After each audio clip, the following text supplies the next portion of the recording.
El cierre de Hormuz está en todas las noticias, pero ¿sabéis que ya ha empezado la guerra por el control de los estrechos?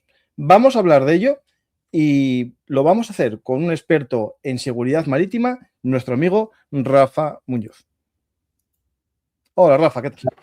Hola Campa, ¿qué tal? Gente de Belumartis, muchas gracias por la Pues invitación.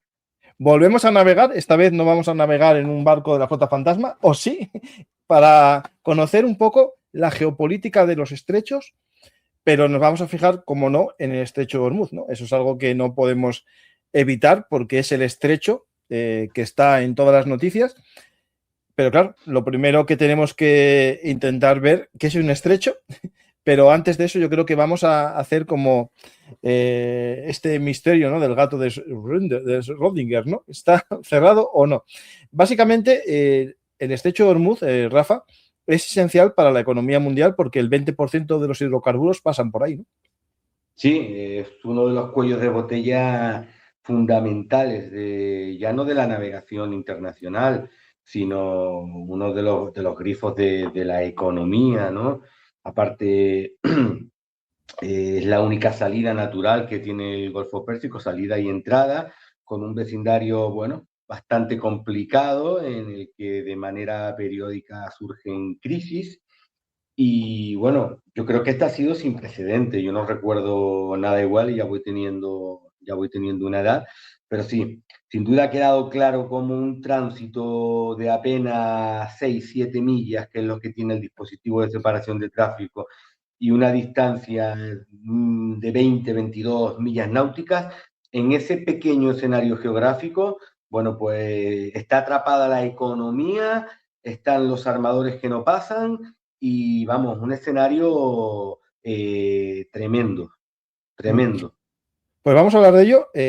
Había parecido todo muy bien desde el alto el fuego. Inicialmente Irán parecía que reconocía la navegación, la libre navegación con el alto el fuego, pero buscó la excusa de que el Líbano seguía en guerra y como el Líbano seguía en guerra, pues no lo abro por mi lado, cobrando un peaje y el que quiera me paga o los míos navegan. Y dijo Estados Unidos, no, si no es para ti ni para mí, pues para nadie.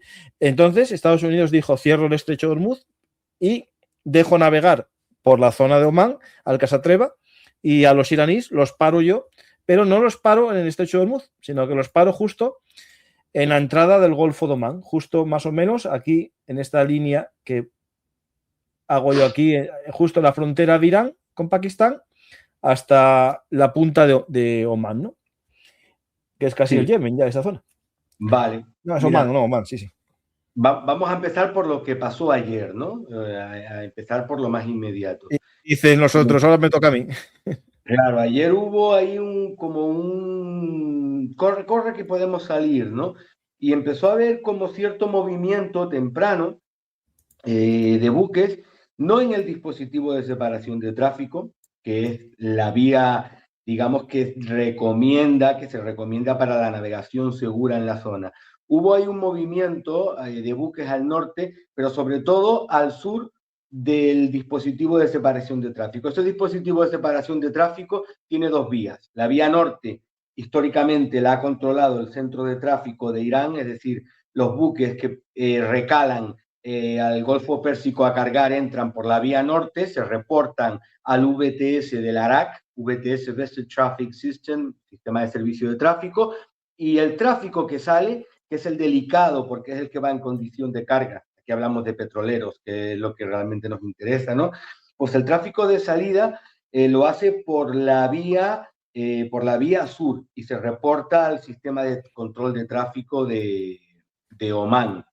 Entre vía norte y vía sur está lo que se denomina zona de separación y luego hay una zona de navegación costera que afecta a Irán y una zona de navegación costera que afecta a Omán. Bueno, las prisas de ayer fueron por la zona de navegación costera que afecta a Omán. Yo vi mucho buque de pasaje corriendo ahí a Pasó un 18, par de cruceros, ¿no? Cruceros de 20 pasajeros. nudos, pasando a 3 4 cables, que eso no es pues ni 700 metros de los bajos. Eso es una zona, hay suficiente profundidad, ahí hay 70, 80, 90 zonas de 200 metros para un barco de pasaje que navegue a 18 nudos y evidentemente pues no cale más de 6, 7 metros, va de sobra bien, ¿no? El problema es que es una navegación arriesgada, costera, hay mucha interferencia de señal GPS, se habrá cruzado la antigua usanza tomando demoras, tomando arcos, situándose continuamente y corriendo el peligro de cualquier historia, ¿no? Después vimos varios petroleros.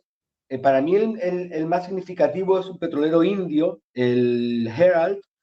Yo he puesto en mi cuenta de Twitter la transcripción de audio en el cual pide a la Marina iraní o a una lancha de la Lo Guardia tengo. Revolucionaria iraní, lo que sea, que por favor que no le dispare y que le deje pasar, que está en su lista de buques para poder hacer el tránsito, evidentemente. Básicamente, ¿qué pagó? Claro, el tanker giró en redondo y ahora está otra vez en la casilla de salida, fondeado ahí off Dubai. Voy a ponerlo ahora, Rafa, ¿vale? Lo voy a poner el audio. Vale, Interaction Gulf and Oman Sea. This is Iranian Sepah Navy calling you on channel 16. The Strait of Hormuz is still closed. We will open it by the order of our leader Imam Khamenei, not by the tweets of some idiots. If you want to pass through the strait, you must ask permission from Iranian Sepah Navy. All vessels that have a connection with our enemies will be targeted if they try to pass the Strait of Hormuz out. Este es otro audio. Este no es el que tú dices. Este es un audio. Yo no me refería a este. Sí. Lo tengo aquí y lo voy a leer. Es muy corto. Vale, el tuyo es el que disparan. Sí, esto fue del petrolero Sanmar Herald, un barco de bandera india, que ayer en el VHF emitió 3 veces, emitió Mayday, Mayday, Mayday. This is Summer Herald, we are in the middle adrift, we are adrift, we are cortado. Sepah Navy, this is motor tanker, Summer Herald, you give me clearance to go. This is motor tanker, Summer Herald, you give me clearance to go. My name is second on your list. You give me clearance to go. You are fired now, let me turn back. Poco menos que mi nombre está en tu lista, están disparando, por favor déjame pasar, dame el clearance. Cuando él dice give me clearance to go, significa dame permiso para continuar.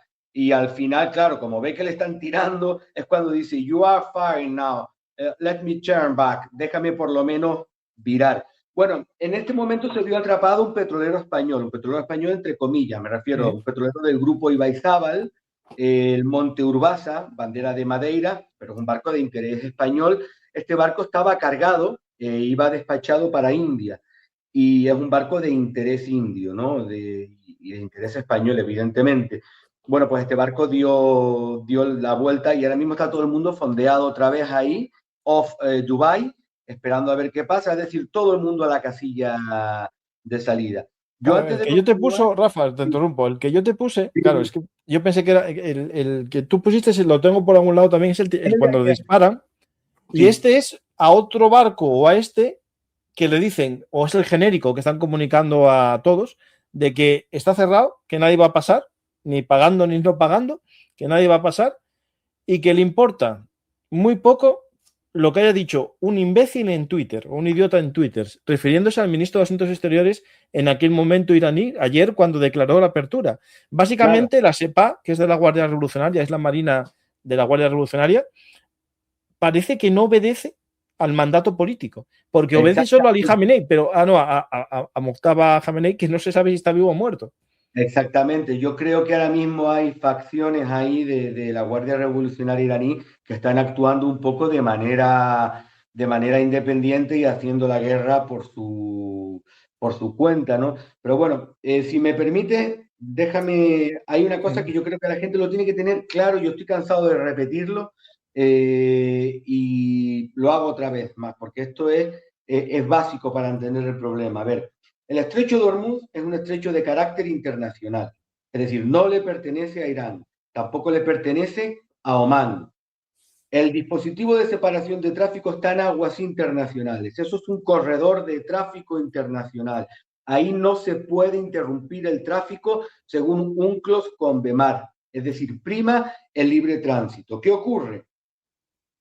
Que en todo estrecho internacional siempre hay dos países ribereños que gestionan el tráfico, que velan por la seguridad del tráfico, pero que no tienen soberanía sobre el corredor, que no tienen soberanía sobre las vías de tráfico. Entonces, cuando yo oigo decir, bueno, se ha cerrado el estrecho de Hormuz, no, el estrecho de Hormuz no se ha cerrado. Lo que se ha enviado de una manera, que se me entienda, muy hábil y muy inteligente por parte de Irán, es un mensaje de miedo a los armadores, que es la cadena o es el eslabón más débil de todo este reparto. Es decir, los grandes tenedores de flota tienen miedo a perder sus buques. Como tienen miedo a perder sus buques y a tener que hacer frente a lo que se denomina War Risk Insurance o prima de riesgo, es decir, contratar un tercer seguro fuera de su club para navegar en una zona caliente y tener que desembolsar un tanto por ciento muy alto, para no entrar en detalles de esto, ¿qué hacen? Yo paro mi barco, no gano dinero, me enfrento a una reclamación por incumplimiento de contrato, perfecto, pero no voy a perder mi activo flotante. Entonces, el estrecho de Hormuz no está cerrado. Lo que está cerrado es el mensaje que cala, el verdadero campo de minas está en la mente de los armadores, que dicen, yo no voy a pasar hasta que me lo asegure o la US Navy o que Irán dé un acto de buena fe, que claro, fiarse de Irán es como fiarse de mi gato, lo mismo, o sea, imposible, ¿no? No voy a cruzar porque no sé lo que me voy a encontrar. Y acabo ya este cimiento para que la gente lo tenga muy claro.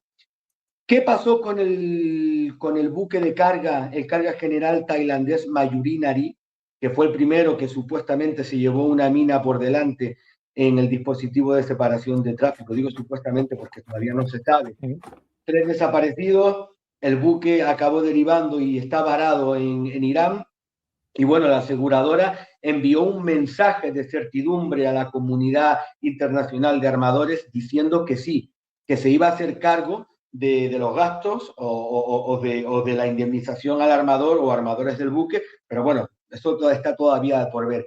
Yo no descarto que ese incidente con el Mayurinari sea un cabeza de turco por parte de Irán o de alguna facción descontrolada dentro de Irán para enviar un mensaje a los armadores y digamos que colocar otra vuelta de tuerca y decirle, cuidado que por aquí no pase nadie, porque puede haber minas, porque puede haber un dron, o ya en el peor de los casos, un misil antibuque, ¿no? Que precisamente Irán no anda a escaso de misiles anti-ship, ¿no?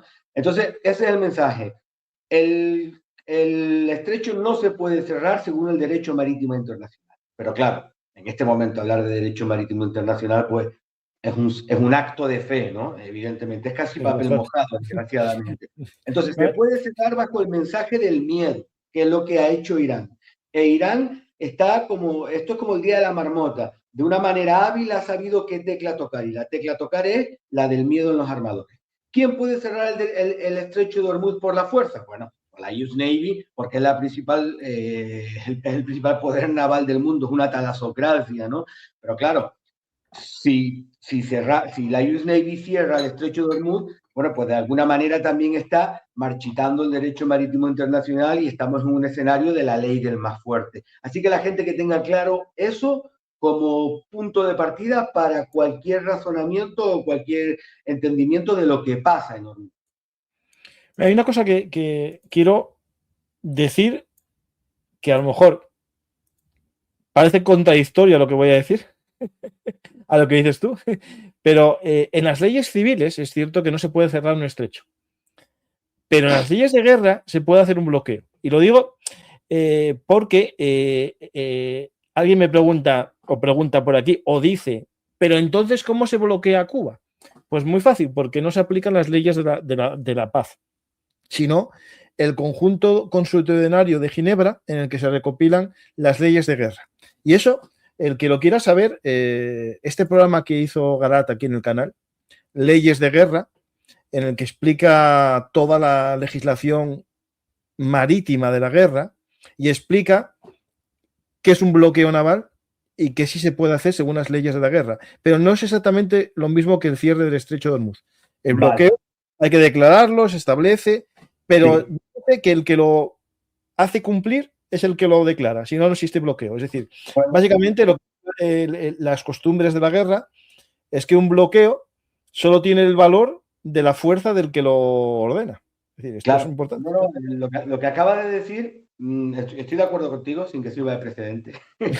No, pero es un razonamiento fantástico, Campa, porque mm, el bloqueo de Cuba no se llamó bloqueo, se llamó cuarentena. La administración Kennedy lo llamó cuarentena para evitar el término bloqueo que implicaba una escalada del discurso bélico, ¿no? Entonces, si me permiten la cita, en revista Ejércitos, yo esta semana he sacado un artículo citando un poco la figura del bloqueo naval, intentándola encajar en este escenario de Hormuz. Claro, el bloqueo naval es una cosa obsoleta ya en términos jurídicos. Pertenece, si no me equivoco, al Tratado de París de 1856, es decir, estamos hablando de un entorno de alrededor de las guerras napoleónicas casi, navegación, el principio de la navegación a vapor, es decir, el estrecho, la figura del bloqueo es una cosa totalmente obsoleta. Y luego, como tú vienes apuntado, hay una cosa clara, y esto se puso de manifiesto en Malvinas. Es decir, para que el bloqueo sea efectivo, usted tiene que tener medios para que ese bloqueo sea físico. Argentina declaró que el bloqueo a la zona de exclusión total de la Royal Navy en Malvinas era un bloqueo, bueno, era un brindis al sol, no era un bloqueo efectivo, porque el Reino Unido no pudo demostrar nunca que efectivamente ya tenía 4 submarinos balísticos en la zona. Entonces, bueno, fue un bloqueo declarado de manera verbal. La US Navy puede hacer un bloqueo físico del estrecho de Hormuz, sí, pero ¿qué le estás declarando la guerra? ¿Al estrecho de Hormuz o se la estás declarando a Irán?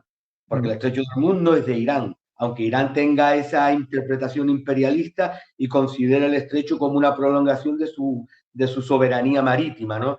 Esto es muy difícil de encajarlo. El derecho marítimo de guerra está obsoleto,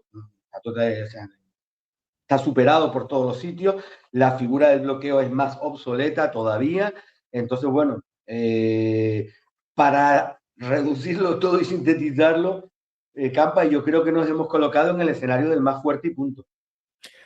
Por desgracia, pues, así es. En el tema de Hormuz, no, el tema de Hormuz es básicamente yo creo que Irán no es que sea el más fuerte, porque no lo es. No, pero pero que aplica la política del miedo, eso es lo más importante. Sí, claro, el discurso del miedo porque, claro, es muy rentable. El discurso del miedo para los armadores es lo único que entienden. Ahora, aquí lo que hay que preguntarse también, Trump, la administración Trump, qué error de cálculo tan grande que parece incomprensible haber cometido, no valorar cuál iba a ser la reacción de los armadores. No, Rafa, sí, te interrumpo, pero es que sí que lo hicieron. En la Casa Blanca se filtraron la conversación, las reuniones que hubo para decidir el ataque. Lo tengo en un programa, que es cómo se decidió la guerra. Vale.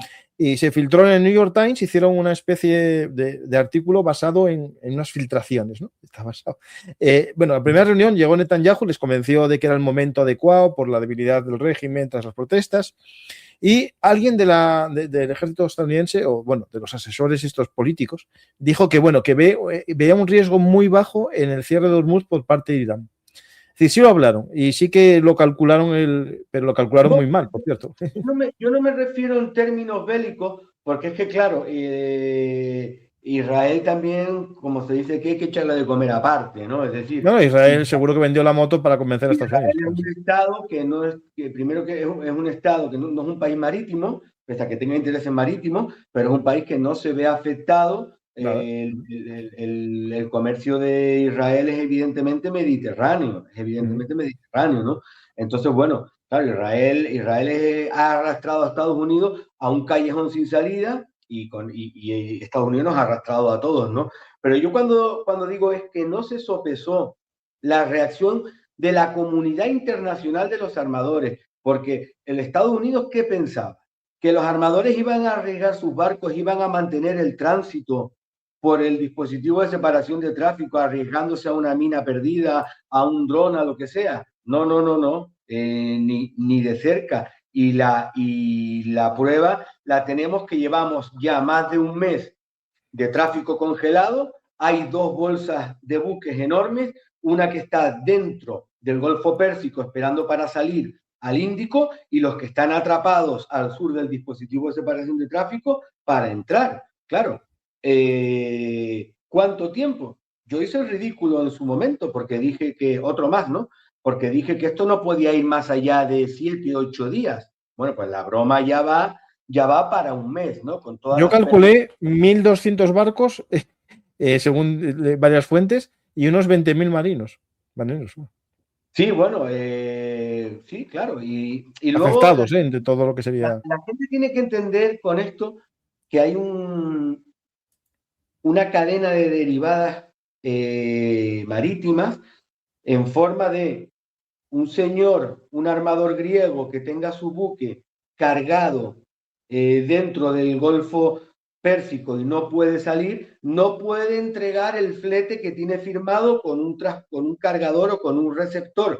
Y eso significa que tampoco puede cumplir el flete que tenía firmado después para una segunda carga con otro transportista. Es decir, se genera una cadena o se va a generar una cadena de reclamaciones extrapolable a un número muy grande de barcos. Es decir, la situación es bastante más seria de lo que pueda aparentar, porque ya no lo tomamos a risa, ¿no? Un poco ver los barcos que se acercan, se dan media vuelta.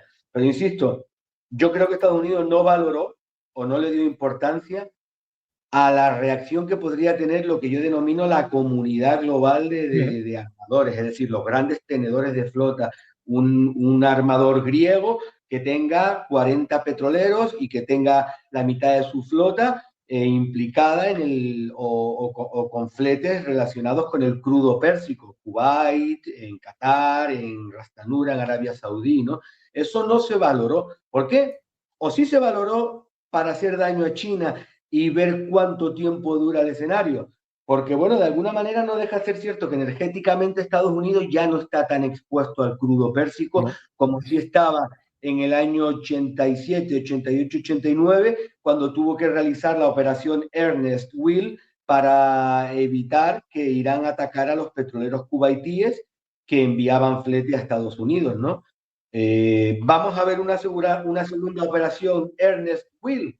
Bueno, no lo sé. Hombre, en teoría parecería que tendría que serlo, pero como dijo Donald Trump, recordar que yo soy el mayor productor de petróleo del mundo, más que Arabia Saudí y Rusia juntos. Venir barcos a mí, dijo.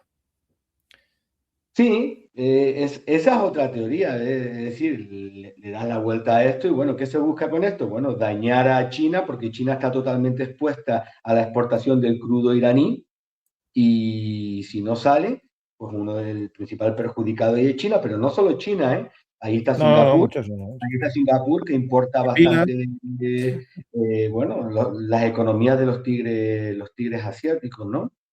Este es el mapa de petroleros, Rafa, te interrumpo. Sí, este es el mapa de petroleros mundiales ahora mismo dando vueltas. Sí. Solo de petroleros y cargueros y de gas, ¿no? Sí. Pues hacia Estados Unidos, si te fijas, o vienen muchísimos. Sí. Y aquí ahora mismo en esta zona del Golfo de México están yendo muchos a cargar ahora. Muchos. Totalmente. Mira, es curioso cómo empezabas el programa hablando de geopolítica de los estrechos internacionales, ¿no? Bueno, la realidad es que estamos en un escenario napoleónico. Estamos en un escenario napoleónico, es decir, estamos descubriendo ahora el peso geopolítico de la geopolítica marítima, el valor de un estrecho internacional. No, es decir, Gibraltar hoy, con la presencia del Reino Unido y la Royal Navy, bueno, estamos en una neoguerra fría, de acuerdo, pero... Bueno, ayer llegó un acuerdo Estados Unidos con Marruecos, ¿eh? ¿Cuál fue el peso real de Gibraltar? Bueno, pues en la guerra napoleónica, ahí donde realmente se vio el peso de Gibraltar. La gente que entienda que hay un grupo de estrechos, yo he seleccionado, he hecho una lista de 7. Mira, antes de eso voy a hacer una cuña Este es el mapa de mi libro, uno de los mapas de mi libro, Un mundo convulso, claves geopolíticas para el siglo XXI. Y si os fijáis, marqué algunos de los estrechos que vamos a hablar aquí, otros no, por ejemplo, no marqué el de Gibraltar, porque bueno, ya más o menos lo conocemos todos. Y estos son algunos de los estrechos que Rafa va a decir. Y hay dos canales que, bueno, tienen su característica porque son cuellos de botella, ¿no? Al final, las rutas marítimas... En relación con ese mapa, Campa, no lo quites, te pongo un aporte. Una de las causas que se han revelado de por qué Inglaterra fue a la guerra contra Argentina en el año 82 no es porque Argentina invadiera unas islas, unos peñascos de soberanía británica en el cual había más corderos que gente, no había ni 2.000 personas y aquello estaba totalmente dejado de la mano de Dios, tenía que venir un dentista de Argentina o de Uruguay a Port Stanley para sacar una muela, ¿no? Vale.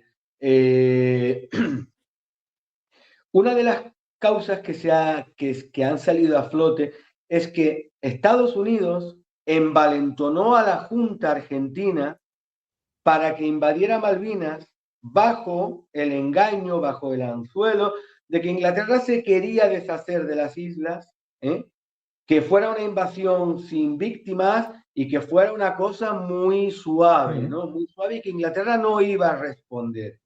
A la vez se la estaba liando a Inglaterra.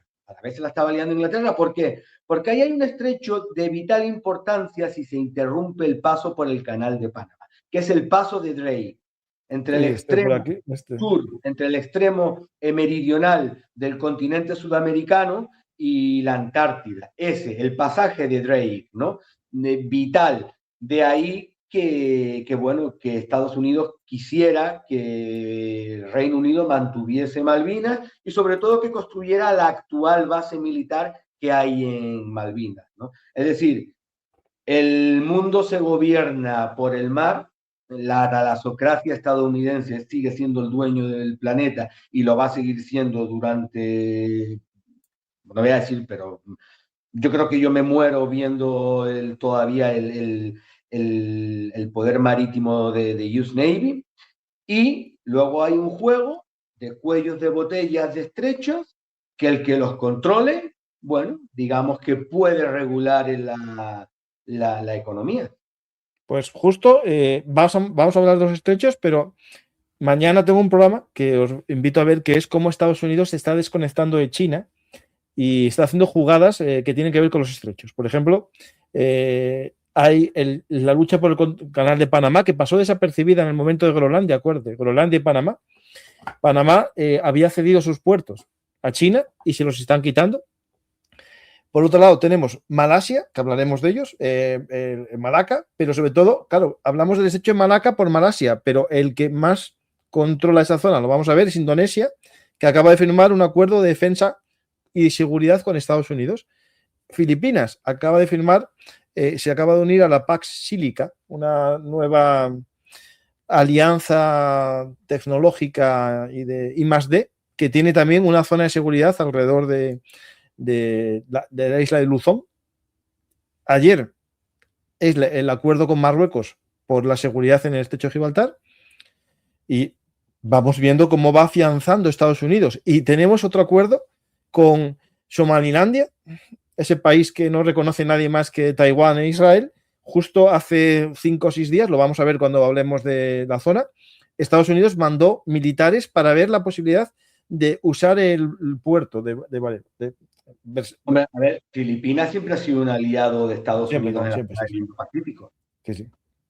Siempre. Pero que está amenazado por China. No, siempre no. Hubo un gobierno, el anterior gobierno, presidente que era peculiar, que era un poco pro-chino.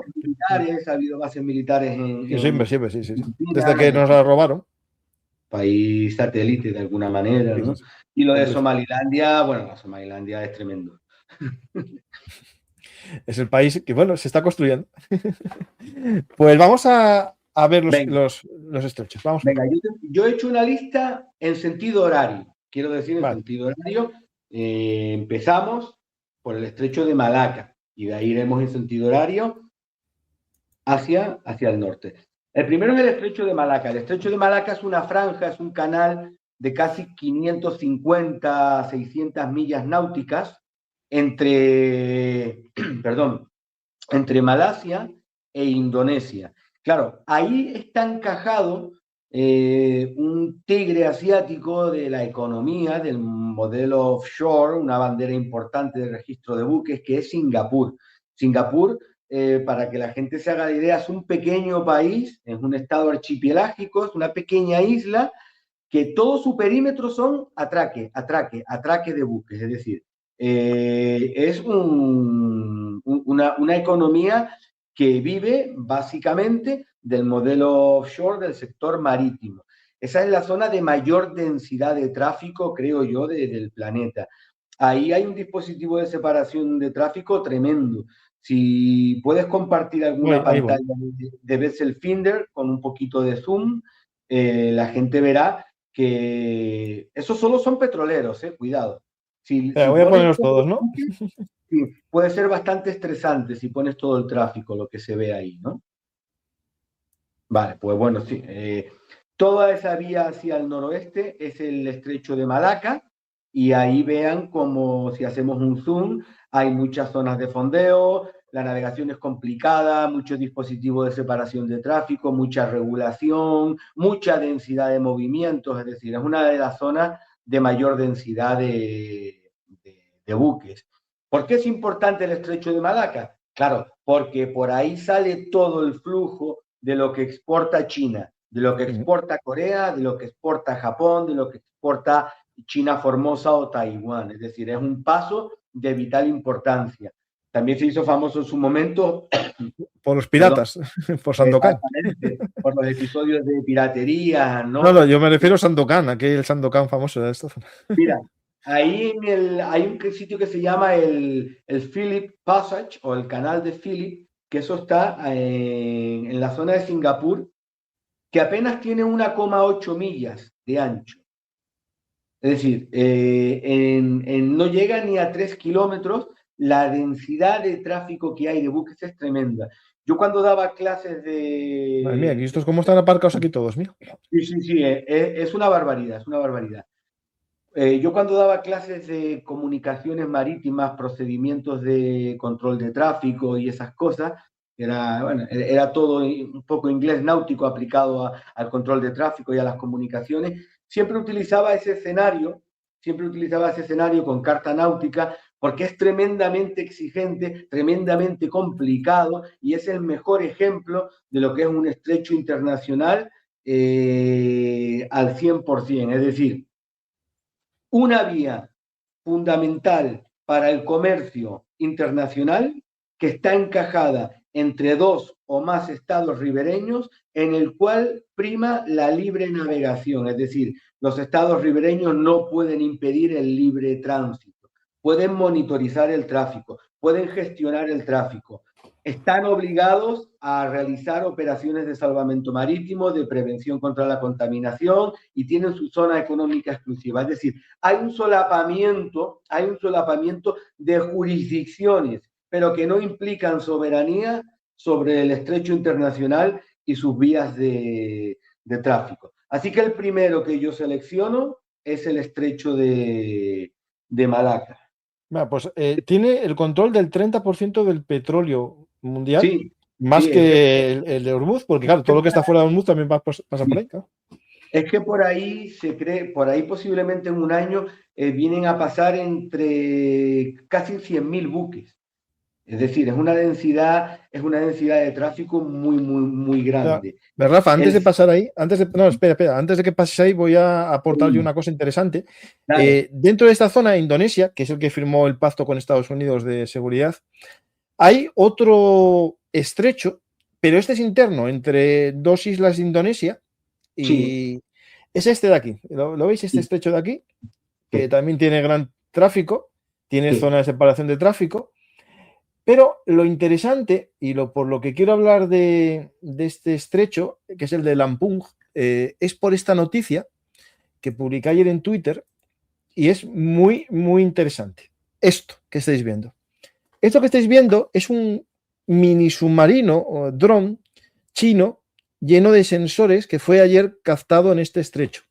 Y hoy justo ya están saliendo más imágenes. Lo voy a poner porque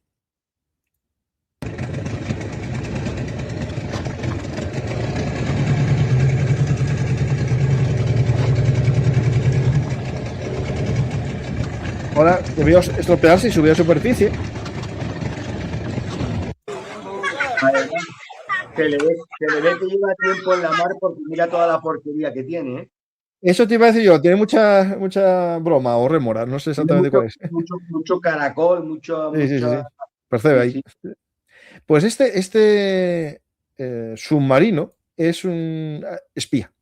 Básicamente estuvo navegando por la zona, captando información del tráfico y supuestamente de la defensa. Esto está, digamos, lo venden como científico, pero según las fuentes indonesias y estadounidenses es un submarino espía. Ese estrecho que has nombrado otra vez, yo creo que eso no es un estrecho internacional. No, es interno. Claro, en base a que Indonesia es un estado archipelágico. ¿Qué significa eso que es de estado archipelágico? Un estado que está exclusivamente compuesto por islas, como Reino Unido o Malta. Es un estado archipelágico. Entonces, los estrechos entre islas de un mismo estado archipelágico no tienen el rango de estrecho internacional. Mira, no sé si puedes hacer un zoom con lo que te voy a enseñar aquí, para que la gente entienda la importancia del estrecho de Malaca y de la zona de Singapur. Esto es una carta solamente de información de tráfico, es decir, una carta solamente para dar información a los navegantes que utilicen el estrecho de Malaca, que entren a la zona de Singapur y bueno, que para que tengan un poco de ayudas a la navegación, los canales en los que hay que llamar, canal de escucha, emisión de parte meteorológico, emisión de radioavisos, lo que sea. Es decir, la zona es tan complicada que las ayudas a la navegación deben ser aquí muy precisas y están continuamente renovándose. Fíjense la cantidad de información que tiene esta carta. Esto es una carta de papel antigua, evidentemente. Esto hoy está todo digitalizado en el puente de mando de cualquier buque, ¿no? Pero bueno, es un ejemplo de cómo los estrechos internacionales son vitales para la navegación y requieren, pues bueno, de gran información marítima. Rafa, pero aparte hay zonas de bajíos, ¿no? De zona de poca profundidad. Sí, claro, esa es otra. Es una zona en la que continuamente se tiene que estar dragando, es una zona en la que continuamente se están realizando operaciones, con lo cual la información que se emite en el NAVTEX o en el Notice to Mariners, Navigational Warnings, está continuamente actualizada, con lo cual no solo el tráfico que hay, no solo la poca profundidad, sino lo que se llama el estrés del audio, es decir, que hay tanta información en el aire, en el canal 16, en los canales de trabajo, que bueno, que pasar por ahí pues es un ejercicio de mucha precisión. El canal 16, que es el genérico de formación. El canal 16 es el canal en que se está obligado a estar a la escucha. Yo desafortunadamente nunca he tenido la suerte de pasar por ahí, pero sí varias veces por el canal de La Mancha, que es una zona también de mucha densidad de tráfico, y ocurre algo parecido, ¿no? Así que bueno, Estrecho de Malaca, top one, el primero desde mi punto de vista, igual. Sí, que colocamos ahí. Es decir, bueno, eso lo dejamos para el final. Bueno, este estrecho de Malaca es muy importante para todo lo que sería el Asia, ¿no? El lejano oriente, sí, porque, claro, especialmente para China, que incluso llegó o está intentando convencer a Tailandia para hacer el famoso canal del Siam, ¿no? Esta zona más estrecha, en esta o en esta, hacer un canal. Claro, la gente dirá, bueno, pero es que un portacontenedores oceánico de COSCO o de OCCL que salga de un puerto chino para Algeciras o para Valencia o para Rotterdam, bueno, pues puede navegar por otra zona, un poco más hacia el este y evitar el estrecho de Malaca. Sí, claro, pero bueno, en la navegación siempre buscamos la distancia más corta y evidentemente pues supone un desvío grande. Chema, Rafa, perdona, que se me fue Chema con el mapa. Rafa, tampoco hay tantas salidas fáciles, ¿no? Porque aquí, claro, el de Taiwán está lleno de islas que podían defenderlas. Sería dar un rodeo, Filipinas. sería dar un rodeo muy grande. Aquí nada, porque son todo Indonesia, todo esto es Indonesia, claro, es que Sí, sería navegar hacia, o sea, es complicado, es complicado, ¿no? no tiene nada fácil. Es más fácil cuando se deshiele el Ártico y por el Ártico. Sí. Así que la gente que piense que cuando pide sus cositas por AliExpress, todo viene por el canal, por el estrecho de Malaca. Sí, sí. De hecho, China apuesta mucho por las rutas internas terrestres para evitar esto. De hecho, hay una noticia justo de hoy. Espera, mira, que es justo la noticia esta porque tiene mucha amiga. Pero bueno, sigue, lo vemos al final, como alternativas. Vale.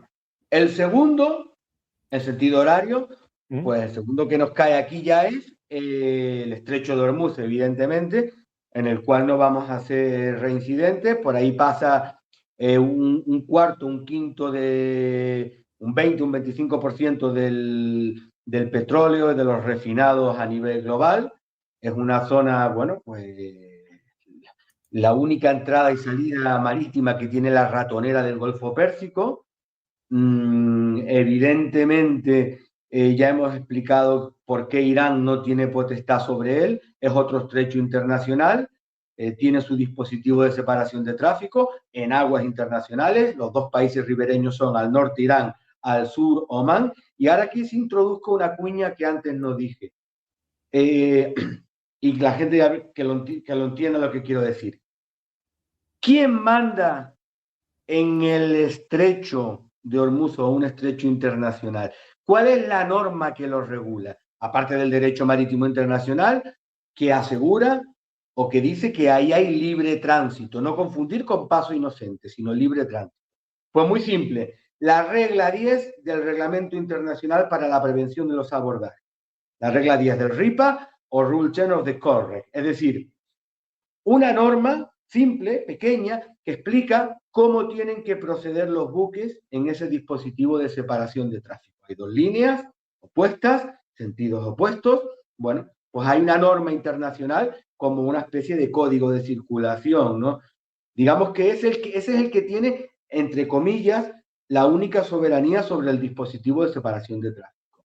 Los iraníes, desde su centro de control de tráfico, y los omaníes, desde su centro de control de tráfico, monitorizan y velan porque se aplique bien la normativa, porque se aplique bien esa regla 10 del RIPA o del CORRE, que esa regla establece cómo se tiene que navegar en las vías de tráfico, por dónde se entra, por dónde se sale, cómo se cruza. Bueno, no vamos a entrar en esos detalles, pero bueno, técnicamente el reglamento de navegación es el que sería, entre comillas, el dueño del dispositivo de separación de tráfico, ¿no? Así que ahí está Hormuz, en el número 2 que hemos colocado, en sentido horario. Yo creo que vamos al vecino, ¿no? Del sur. Vamos al tercero, venga. Sí. El tercero es uno muy discretito, que es ahí Bab al-Mandeb. Bueno, discretito ahí. Con los UTIs, no, está muy, muy de moda. Bueno, me refiero que yo estoy seguro que hay mucha gente que hasta que no, hasta que los UTIs lo hicieron, nadie lo conocía. En el 2024, y sobre todo la clase política, toda la clase política de este país. ¿Esto lo puedo decir?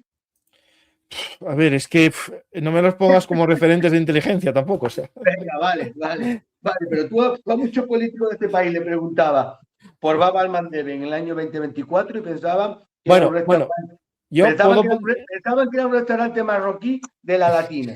Sí, yo puedo decir que algún político asturiano me vio y me dijo, yo escucho tus programas, por tanto ese sí. Pues venga, así lo saludamos. Pero el resto no. Bab al-Mandeb, súper importante porque el talón yemení, uno de los talones de Aquiles, porque es que es un talón de Aquiles, eso así, si haces un zoom ahí a la bota de la península saudí, pues es un talón de Aquiles, ¿no? Claro, Bab al-Mandeb forma parte del sistema Estrecho de Hormuz, Golfo de Adén, Bab al-Mandeb, Mar Rojo, Canal de Suez. Es decir, ahí hay una L, una pequeña U con una zona más alta y la otra más estrecha. Es decir, el flujo de la navegación que sale del Estrecho de Hormuz navega paralelo a la costa de Omán, a la costa de Yemen, ahí gira hacia estribor, y a su vez derecho al Mar Rojo, ¿no? Bueno, pues Bab al-Mandeb es importante porque es única entrada y salida al Mar Rojo. Saltó un poco a la fama por la depredación marítima que empezaron a hacer los houthíes en el año 2024, que hundieron algunos Bull Carrier. Todo el mundo recordará el hundimiento del Bull Carrier Tutor, lo pueden ver. ¿No? Y en el YouTube. secuestro del transporte de coches, aquel. El secuestro del Galaxy Leader, bandera de Bahamas, que estuvo un año secuestrado el barco ahí en una playa paradisíaca de Yemen y se convirtió en una especie de atracción turística, los pobres filipinos ahí un año encerrados y tal. Bueno, Bab al-Mandeb, importante. Países ribereños de Bab al-Mandeb, bueno, Yemen, pero es que Yemen es un estado fallido. Y no es un A estado ver, esto es fallido. importante. Espera, te interrumpo, Rafa, porque hay gente que no conozca, yo saben que yo tengo que participar, porque hago de esto, ¿eh? Claro. Hay que recordar que cuando hablamos de los hutíes, que mucha gente en ese afán, ¿no?, de tan antiestadounidense, comparan hutíes con Yemen. No, no. Yemen es un país que tiene un gobierno, vale, inestable, débil, fracasado. Pero los hutíes son unos rebeldes que se apoderaron de una parte del territorio. Realmente no son la fuerza legítima. Y esto es importante.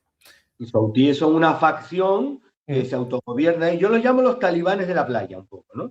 Porque, sí, los talibanes de la playa. Que no dejan tiene montañas, ¿no? Tienen sus montañas también ahí. Por eso que no dejan ser, son unos proxy de Irán en la zona, ¿no?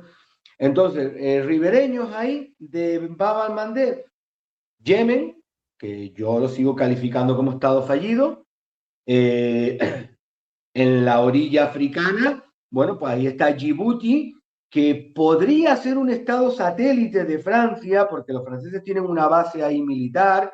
Ahí tuvo en China, una base, creo, me parece. Aquí todos ellos tienen. Djibouti, yo creo que todos. Sí, la operación Atalanta, por ejemplo, pivotaba un poco en torno al puerto de Djibouti. Cuidado Djibouti, que se puede ir perfectamente de vacaciones y es un sitio flipante, lo dejo ahí. Vale. Luego, ya más hacia el norte de Djibouti, pues si no me equivoco, ya entramos en Sudán, es decir, otro estado casi fallido, ¿no? Así que Bab al-Mandeb, tremendamente importante. Mira, Eritrea, ese territorio que, digamos, se independizó de Etiopía Eritrea, y lo dejó sin salir al mar. correcto, Eritrea, sí. Y después está al sur de Djibouti, que es vital, ¿no?, para el control de la entrada al Mar Rojo, es esto de Somalilandia. Y este puerto, el de Berbera, es el que está, digamos, bueno, este gobierno independentista, ¿no?, de Somalilandia, intentando alquilárselo a gente. Este es el puerto, mira, está muy chulo, recién construcción, tiene su aeropuerto y tal, al lado, y ese es el que quieren dejar a los israelíes, a los estadounidenses usarlo. Sí, mira, está justo enfocado ahí. Voy a contar un pequeño inciso que está relacionado con la navegación ahí. Este martes a las 8 de la mañana llega aquí a Santa Cruz de Tenerife un dique flotante que lo viene remolcando un remolcador chino. El remolcador se llama Detian. Este dique flotante salió de China el 14 de febrero, el Día de los Enamorados. Ha tardado 2 meses en venir. En su momento se barajó la posibilidad de navegar por el Cabo de Buena Esperanza hasta Canarias, con lo cual el viaje se hubiese alargado pues 5 semanas más, porque el barco es un remolcador tirando un dique flotante, viene muy despacio, 5 o 6 nudos, pero bueno, finalmente se optó por entrar al Golfo de Adén, atravesar Bab el-Mandeb, con lo que ello significa, a 5 nudos, muy despacio, tirando de un trasto de 200 metros de eslora, tirando de un cajón, y ya remontar todo el Mar Rojo. ¿Qué pasa? Que por ahí lo más razonable es navegar contratando seguridad privada. No mercenarios, pero sí empresas de seguridad privada. Nepalíes, gente de Montenegro, serbios, sudafricanos blancos, evidentemente, ex personal del Special Boat Service o del Special Air Service británico, ¿no? Es decir, ahí hay mucho remolcador parado que funciona como una especie de armería flotante, en el cual los armadores de los buques civiles firman un contrato de protección, los guardias embarcan en unas coordenadas, en un rendezvous, se citan, y bueno, estos guardias a bordo, digamos que protegen el tránsito del buque en la zona de Bab el-Mandeb o ya directamente en los accesos del Golfo de Adén, porque es una zona, bueno, como la gente sabe, caliente de piratería. Así que Bab el-Mandeb, tercer estrecho internacional, íntimamente relacionado con el estrecho de Hormuz. Pues Ahora tenemos aquí. Es el que nos vamos a meter en un lío. Pero voy. Ahí voy. Dime, ¿dónde voy? Ahora nos vamos al estrecho de Gibraltar, por eso. Vale, justo. Vale, el estrecho de Gibraltar. No, pensé que me ibas a decir, mira, por ejemplo, alguno de estos aquí, pero bueno, ya, no. Pero es que estos son muy casi, sí. Sí, No, podríamos, pero. A ver, para mí el más problemático que antes de que vayamos a Gibraltar, porque todo el mundo me pone como ejemplo de Hormuz y de que Irán tiene derecho a cobrar peaje, el de los Dardanelos y bueno, toda esa zona de Mar de Marmara. No, pero no tiene nada que ver. Eso es lo que quiero que aclares. Vale, sí, tienes razón. Vamos a pararnos ahí. Estoy de acuerdo. Venga, bien. A ver, ¿qué pasa ahí? Eso es una excepción, es la excepción que confirma la regla. ¿Por qué? Porque Turquía ni ha firmado ni ha ratificado UNCLOS. Repito, Turquía ni ha firmado UNCLOS ni lo ha ratificado, con lo cual ese derecho marítimo internacional no forma parte de su ordenamiento jurídico. ¿Y por qué no lo ha hecho? Bueno, pues la geografía nos da la respuesta. Es decir, Turquía ve su soberanía continental, su soberanía terrestre, atravesada por un cuerpo de mar que conecta el Mediterráneo con el Bósforo. Turquía no le interesa reconocer el derecho marítimo internacional de UNCLOS porque Turquía, y hace bien, quiere ser soberana del estrecho de los Dardanelos. Entonces, ¿qué texto de derecho marítimo internacional se aplica ahí?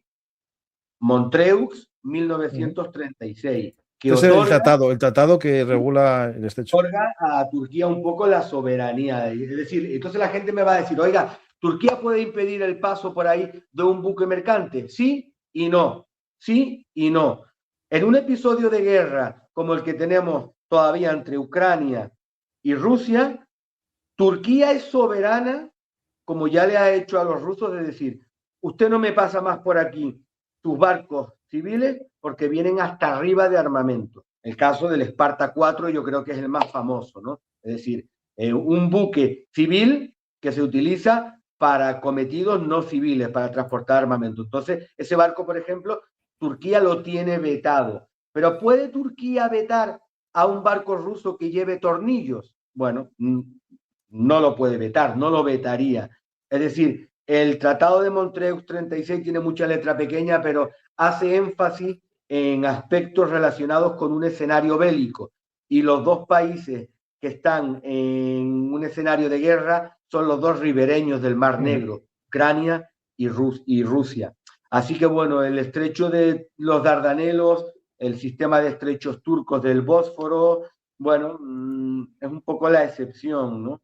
Fernando Ibáñez lo ha tratado mucho el tema ese en algún artículo, en alguna ponencia. Claro, porque no es un estrecho internacional, es un estrecho nacional. Claro. Sería como el insular, podríamos decir.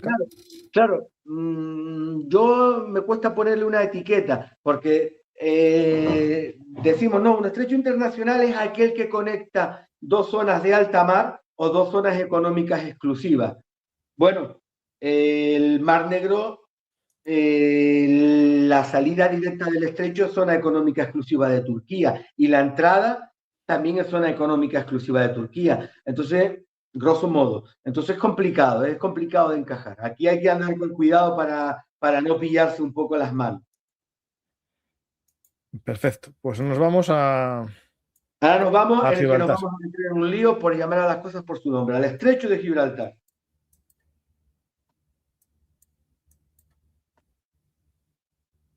Estrecho de Gibraltar. Los dos países ribereños son, bueno, los tres. Está un poco arriba, pero... Vale. ¿Qué cosas de la vida que el que llama al estrecho es el que menos cerca está de la parte más estrecha? España, Marruecos y Gibraltar. Bueno, Gibraltar es una lavadora fiscal, una pseudo colonia, una máquina de producir dinero. Los ingleses lo han sabido hacer bien y bueno, es la realidad, es una chincheta marítima colocada ahí. Mira, yo del estrecho de Gibraltar, el estrecho de Gibraltar tiene un dispositivo de separación de tráfico. Si puedes ir a Bessel-Field, el estrecho de Gibraltar tiene su dispositivo de separación de tráfico. El tráfico que sale al Atlántico se reporta al Centro de Control de Tráfico de Tarifa y el tráfico que entra procedente del Atlántico al Mediterráneo se reporta al Centro de Control de Tánger. En el año 2010 o antes del año 2010, todo el dispositivo de separación de tráfico era gestionado por España. En el 2010, por rollito de buena vecindad con Marruecos, se le cedió la monitorización del tráfico de la vía sur, es decir, el tráfico que entra del Atlántico al Mediterráneo, que es la vía delicada desde el punto de vista de un problema gordo que tenemos, que es el problema flota fantasma o dark fleet. ¿Por qué es problemático? Porque es por la vía por la que llegan los petroleros de la flota fantasma procedentes de Rusia en condición de carga. Y el control de tráfico lo hace Tánger. Y bueno, lo dejo ahí. Para mí es un error de España haber cedido la monitorización del control de tráfico a Marruecos en el año 2010. Yo creo que la relación de España con el estrecho de Gibraltar no está clara.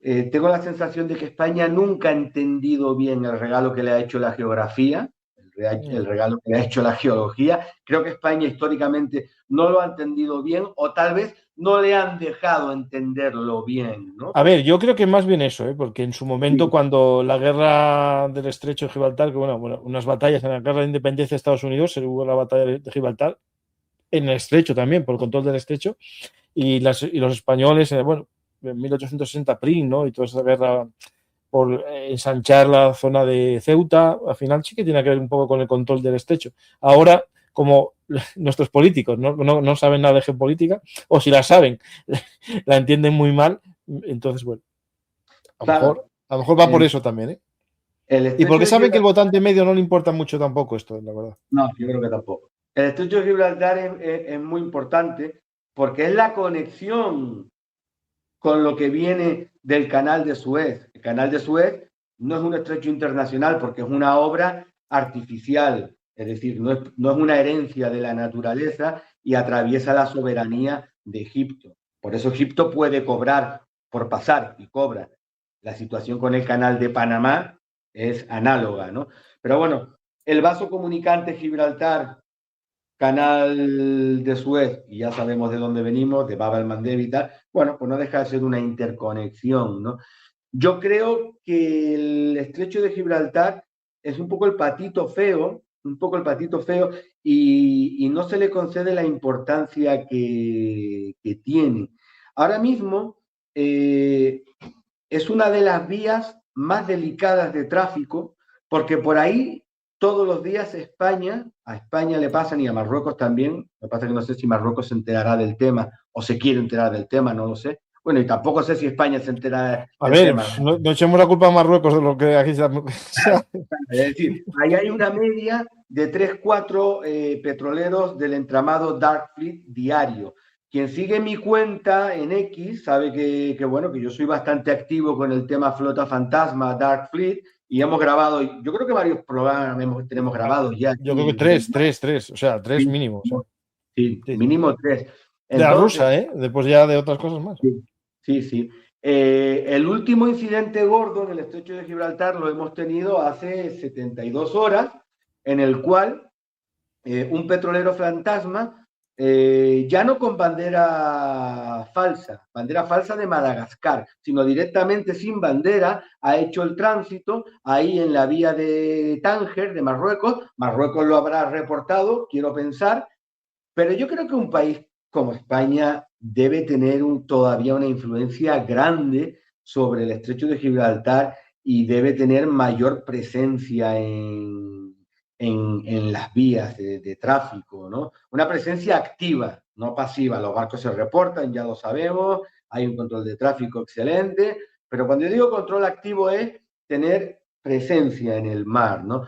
Bueno, resulta que Gibraltar, que es un poco el tercer encajado ahí en el estrecho de Gibraltar, ese día moviliza una embarcación, el HMS Cutlass, que no deja de ser una pequeña patrullera costera, para navegar al costado del petrolero Bandera Falsa de Madagascar y enviar un mensaje de control activo de los espacios marítimos. Es decir, creo que Gibraltar le da más importancia geoestratégica al estrecho en sí de la que le da España. Marruecos no hablamos porque Marruecos es un país con el que el peso que tiene en el mar es cero. O sea, Marruecos es un país de pensamiento continental.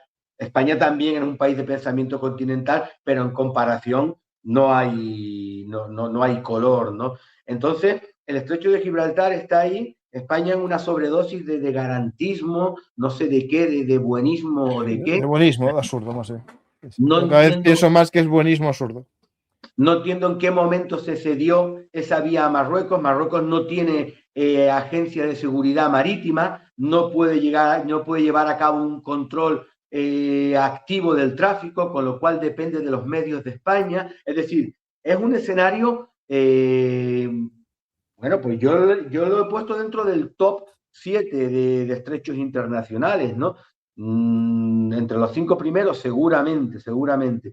Entonces, continuamente expuesto al fenómeno flota fantasma, continuamente. Ahí tenemos lo que pasó con el incidente del Chariot Tide a principios de año, que casi hay un accidente.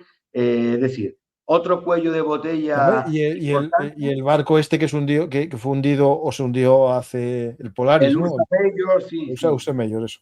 Es decir, el estrecho de Gibraltar se ha convertido en una máquina de generar información relacionada con la Dark Fleet, porque por ahí tiene que pasar todo el mundo, ¿no? Y claro, entre todo lo que pasa, siempre se te cuela algún Dark Fleet duro, es decir, ya lo peor de lo peor, barcos de bandera falsa o directamente sin bandera, que resulta que el encargado de monitorizar eso es Marruecos.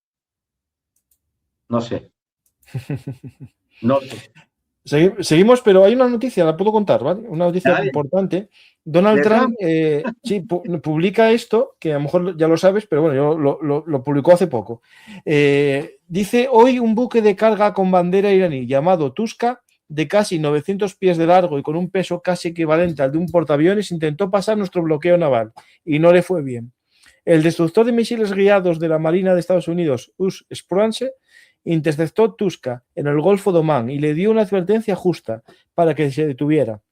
La tripulación iraní se negó a escuchar, por lo que nuestro buque de la Marina los detuvo en seco al hacer un agujero en la sala de máquinas. En estos momentos los marines de Estados Unidos tienen custodia del buque, el Tuska.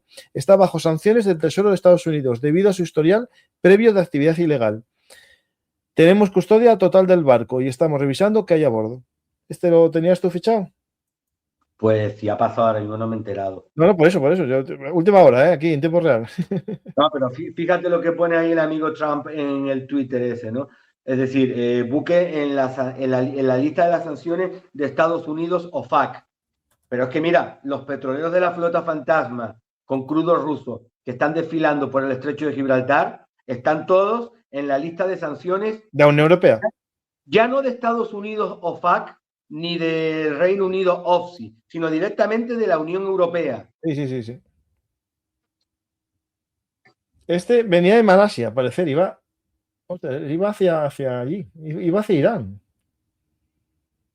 ¿Ves? Yo que estos escenarios así un poco al margen de la ley, digo al margen de la ley, porque sí, ya sabemos que tú tienes el poder en el mundo de la US Navy y la Fuerza Naval y puedes hacer cualquier bloqueo de hecho y de facto. Pero la realidad es que está yendo contra la libre navegación. Es que claro, pero en este caso, ¿es libre navegación o es la aplicación del bloqueo sancionado? Claro, porque Estados Unidos está cumpliendo la sanción igual que otros buques de la flota fantasma. Tú el bloqueo, ¿a quién se lo estás haciendo? A Irán, y se lo estás haciendo a 300 millas de su costa, a 300 millas de sus aguas jurisdiccionales. O sea, si un barco que navegue, un barco que venga, ese barco va para Irán. Tiene dos opciones. Aquí está frontera. Vale, tiene dos opciones. Meterse al dispositivo de separación de tráfico, que son aguas internacionales, y después caer a estribor y entrar dentro de las aguas jurisdiccionales de Irán, o directamente entrar por la zona costera de Irán, directamente acceder a las aguas jurisdiccionales de Irán. Si tú no dejas a ese barco acceder a las aguas jurisdiccionales de Irán, primero estás impidiendo la libre navegación en aguas internacionales. ¿Por qué? Usted le tiene declarada la guerra a Irán. Hay un ejercicio de declaración de guerra a Irán. Yo creo eso que no. está pasado en moda, Rafa, eso ya no existe. No, claro, por eso digo que ninguna guerra que hayamos visto nosotros hubo declaración de guerra. Estamos en una zona tan gris,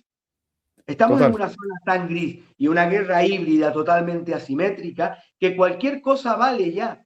Y eso es un precedente terrible, porque un día te va a caer a ti por el otro lado. Mira la cantidad de barcos que hay aquí parados, ¿eh? Estos están parados. El bloqueo supuestamente está aquí. Pero si te fijas, sí están saliendo barcos. A ver. ¿Estos barcos qué serán, iraníes? Claro, pero ¿qué es lo que pasa?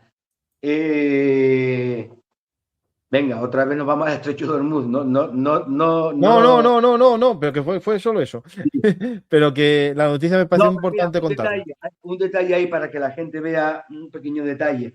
Ahí los más listos de la clase fue la gente de Emiratos Árabes Unidos, que sabía los vecinos que tenían arriba, los chiíes, como tenían el coco, y dijeron, espérate, que yo una de mis principales terminales de carga, Fujairah, la voy a colocar por el otro lado y la voy a colocar al sur del dispositivo de separación de tráfico para librarme de la influencia un poco de Irán. Por eso ahí hay una parte de la bolsa que no está afectada, porque son barcos que entran a Emiratos Árabes Unidos y con la misma salen.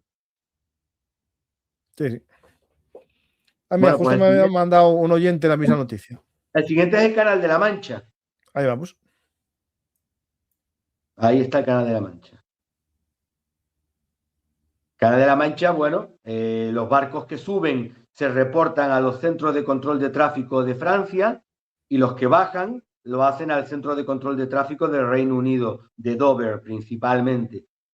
Otro cuello de botella, mucha densidad de tráfico, mala visibilidad, muy mala visibilidad, poca cancha para maniobrar, lo que se conoce como sea room, una zona también exigente, es un pequeño Malaca eso ahí, ¿no?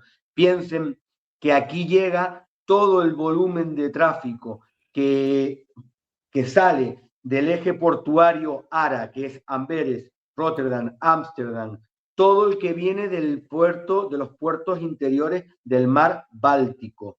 Es decir, hay una confluencia muy grande de tráfico y evidentemente todo el tráfico que viene remontando del estrecho de Gibraltar, todo el tráfico que viene procedente de la costa atlántica de África y parte del tráfico que llega del otro lado del Atlántico. Es decir, ahí hay una confluencia de tráfico tremenda. Yo creo que después de Malaca, ese es el segundo lugar de mayor densidad de tráfico en una zona también reducida. ¿Qué es lo bueno de esa zona? Que bueno, los países ribereños, pues son casi todos países de la OTAN, la mayoría.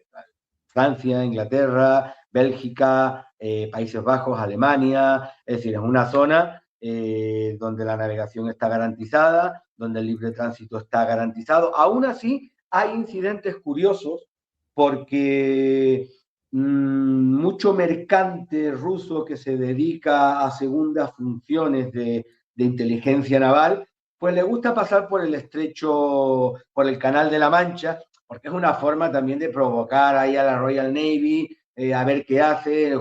Estamos en un escenario de Tom Clancy, ¿no? De la Guerra Fría. De hecho, hubo la semana pasada lo del submarino y el barco cortacables, ¿no?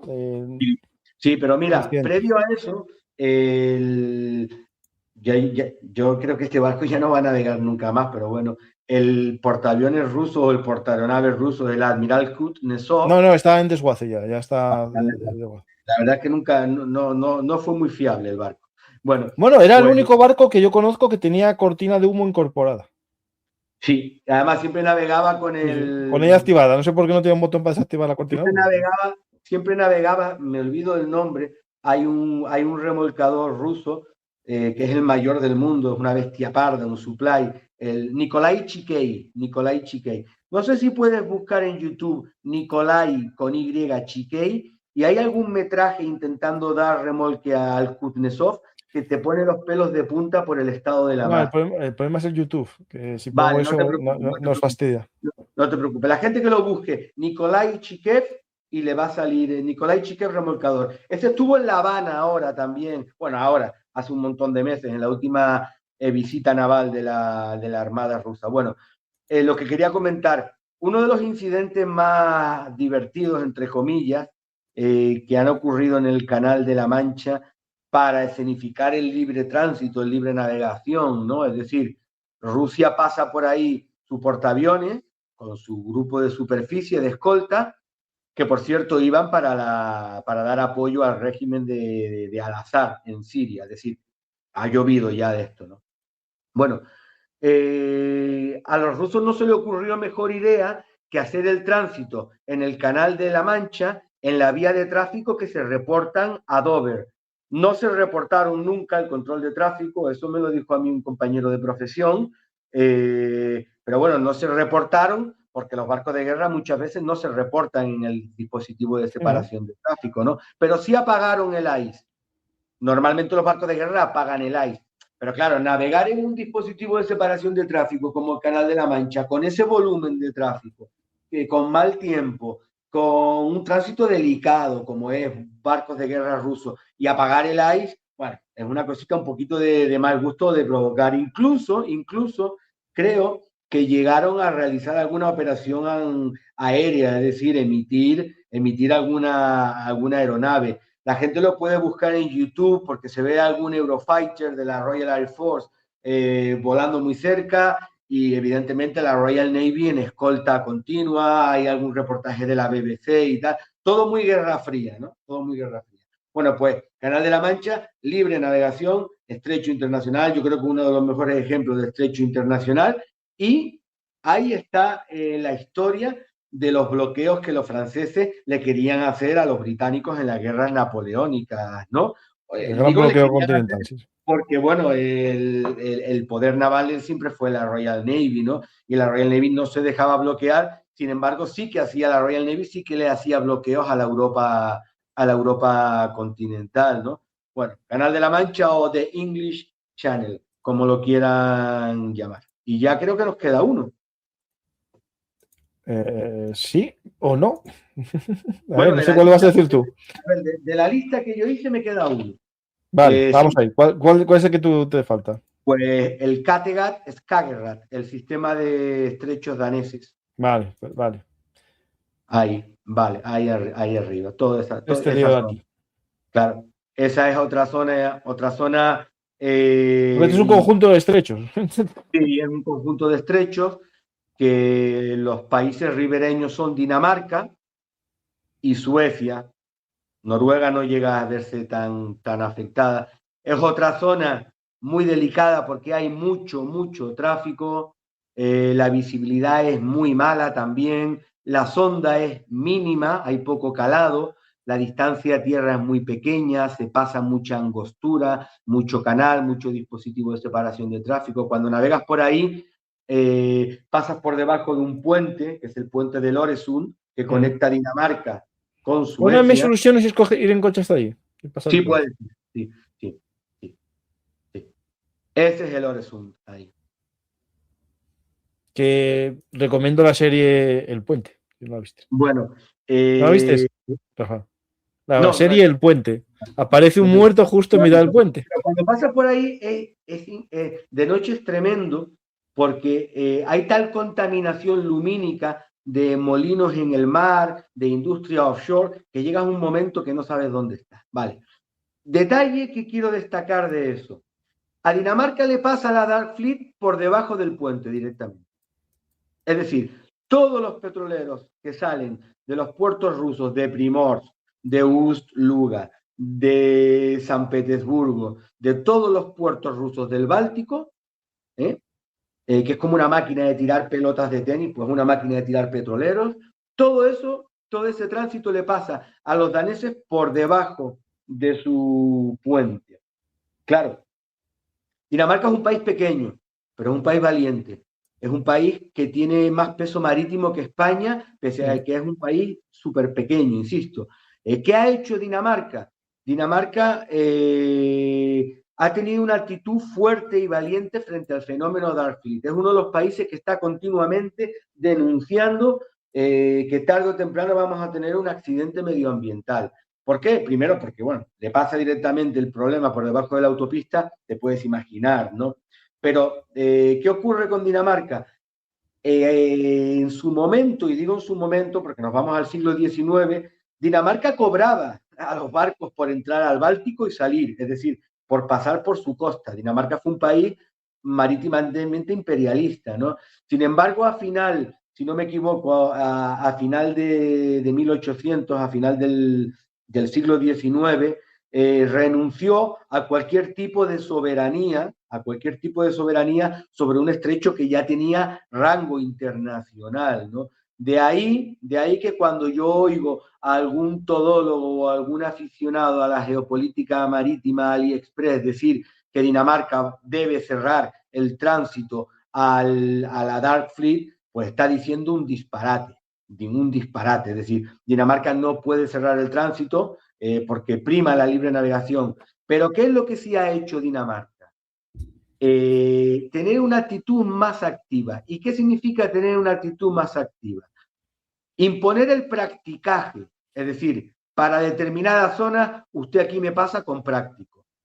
Para determinada zona, usted va a pasar, pero yo tengo a mis buques anticontaminación, yo tengo a mis remolcadores de altura, yo tengo a los supplies de mi Agencia Marítima de Seguridad en el mar, anticipándome a cualquier episodio de buque sin gobierno, como pasó con el petrolero Eventin, que si no llega a ser porque Alemania tenía sus remolcadores del Coast Guard en la zona y le pudieron dar un cabo firme y evitar que el buque se fuera a las piedras y generara una marea negra.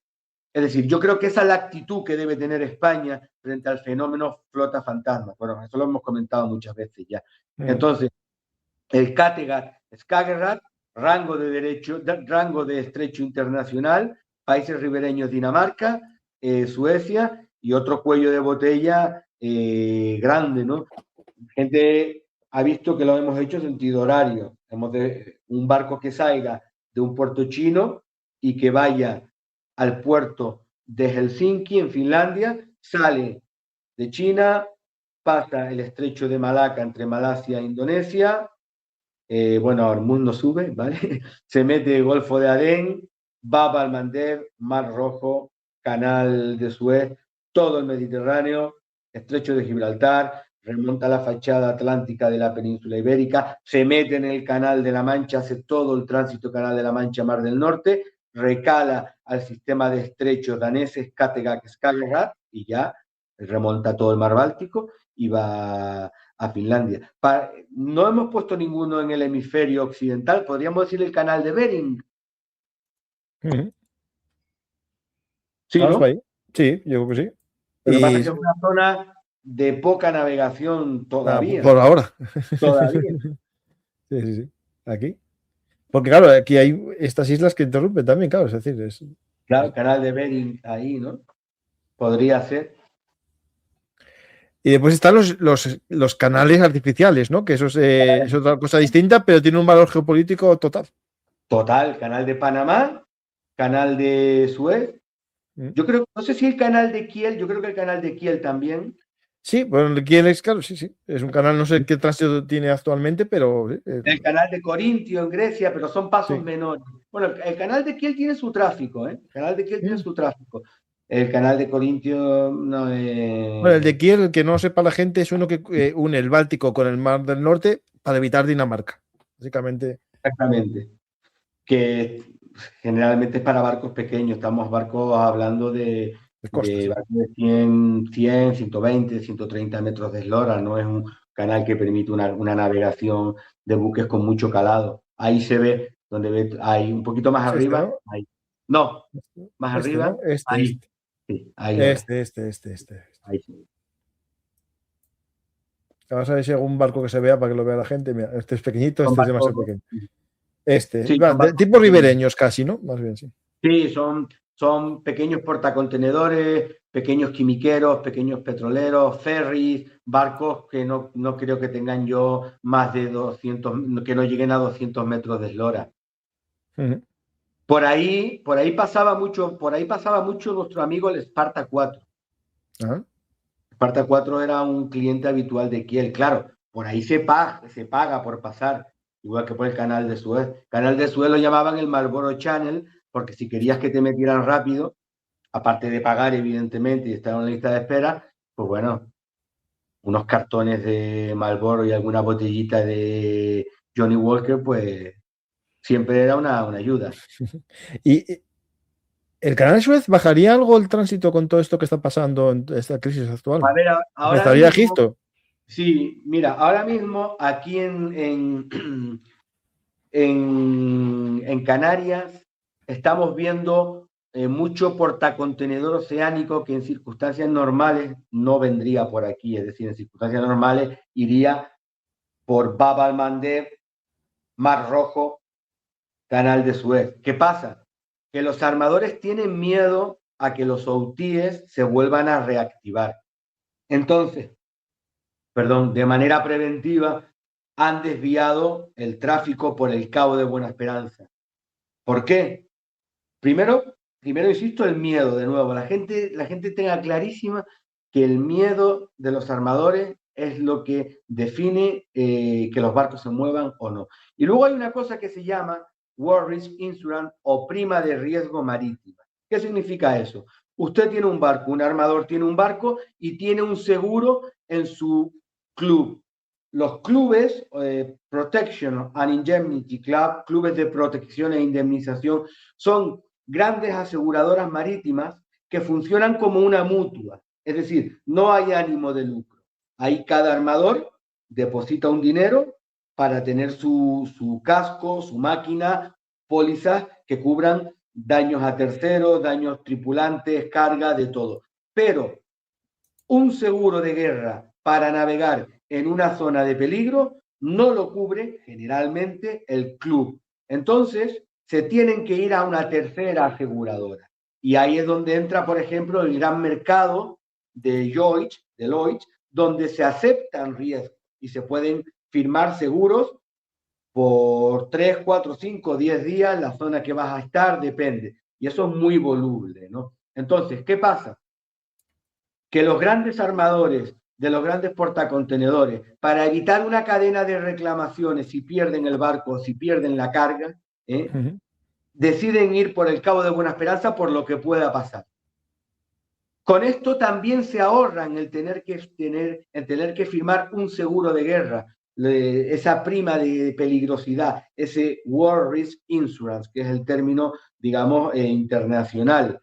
¿Qué ocurre? Si yo voy de Singapur a Rotterdam y voy por el Cabo de Buena Esperanza, hago búnker en Durban, hago búnker en Ciudad del Cabo, en Las Palmas, evidentemente, y ya continúa a Rotterdam, mi viaje se está alargando. ¿Cuánto? Pues 20, 21 días más. Pero no estoy pagando una prima de peligrosidad. Y esa prima de peligrosidad, vamos a ponerle cifras, esa prima de peligrosidad es muy alta. Es decir, normalmente lo que se viene pagando es un 0,20, 0,2, 0,3 del valor del flete. Si el flete son 100 millones de dólares, se está pagando un 0,2. Hagan la cuenta. ¿Qué ocurre? Las grandes aseguradoras estaban pidiendo a los barcos por entrar al Golfo Pérsico ahora un valor que ya estaba entre el 2, el 3 y el 5%. Es decir, ya la póliza ya me sube mucho dinero. Pero es que Lloyds, que es un poco el termómetro de la industria, hace 15 días salió a desmentir que se suspendieran las primas de guerra, pero que no descartaba que empezaran a coquetear con las dos cifras, es decir, que nos acercáramos a un valor del 10%. Claro, vamos a hacer un cálculo fácil, ¿no? Si el flete son 100 millones de dólares y yo le tengo que pagar a una aseguradora un 10% para que me cubra por yo navegar en una zona de guerra, pues el 10% de 100 millones de dólares, ya ven ustedes el mordisco que se lleva la aseguradora, ¿no? Entonces, bueno, pues voy por el Cabo de Buena Esperanza, que voy a tardar 21 días más, pero no tengo que hacer frente a un seguro de guerra muy costoso por lo que me pueda pasar en Bab al-Mandeb. El dique flotante que viene a Tenerife, que lo trae un remolcador chino, para no entrar en detalles, que todo no se puede contar, viene pagando unos 50.000 euros por día. Es decir, 50.000 euros es lo que le cuesta al dueño del artefacto flotante que se trae el flete del remolcador. 50.000 euros día. El viaje ha sido 60 días. Hagan el cálculo. ¿Qué ocurre?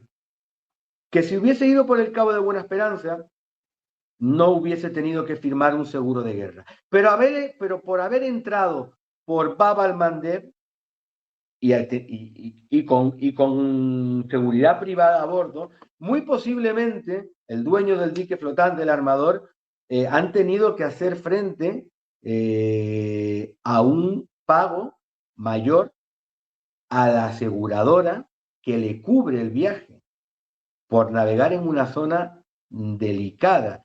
Es decir, la cascada, la catarata de derivadas generadas de que te cierren el estrecho de Hormuz, entre comillas, y que tengas la incertidumbre de saber qué diablos puede pasar en Bab al-Mandeb si a esta gente se les va la pinza y se colocan de cat, la marihuana somalí, y mañana le pegan con un dron a un barco y todo el mundo dice por el Cabo de Buena Esperanza, porque no quiero ni que me secuestren y mira lo que tengo que pagar a la aseguradora durante 7 días por cruzar por aquí.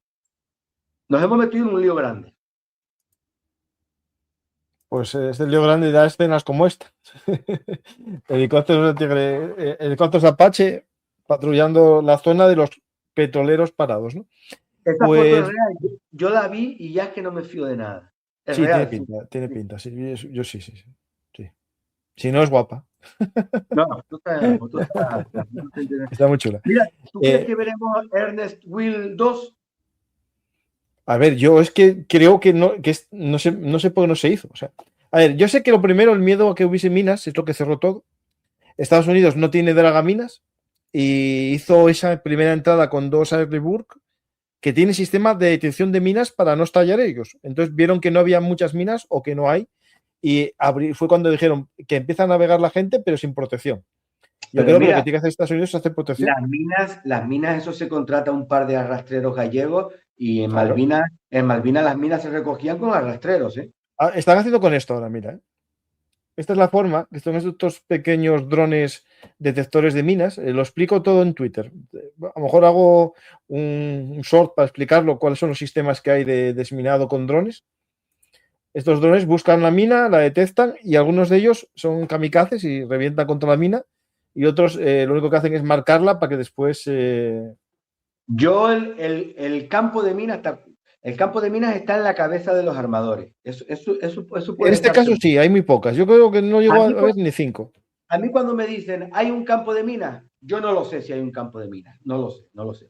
Desde luego, no creo que Irán sea tan idiota de minar sus aguas jurisdiccionales. No, las suyas no. Es un arma de doble filo. Entonces, minar el dispositivo de separación de tráfico tiene una letra pequeña que muy poca gente ha comentado. La batimetría de esa zona, es decir, ahí hay una corriente, una intensidad horaria. La intensidad horaria, le explico lo que es.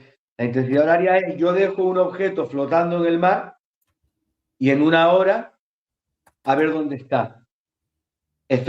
Por efecto de la corriente que le hace derivar y del viento que le abate, ¿no? Bueno, pues ahí, en ese cuello de botella, al generarse una depresión, hay una corriente bastante intensa y la corriente es reversible en un día, es decir, durante la primera mitad del día normalmente es saliente y luego es entrante, pero la intensidad horaria está entre 2,5 y 3 millas. ¿Qué significa eso? Que un objeto a la deriva ahí en una hora ha derivado 3 millas, que es casi 6 kilómetros. O en teoría, Bien, las minas tienen que estar unidas a tierra con el Orinque, claro, ¿no? Pues, claro, en teoría, en teoría. en teoría, Pero sí. piense que el dispositivo de separación de tráfico apenas tiene 8 o 9 millas, es muy Sí, que pequeñito. pueden llegar a tus aguas, sí, sí, sí, sí.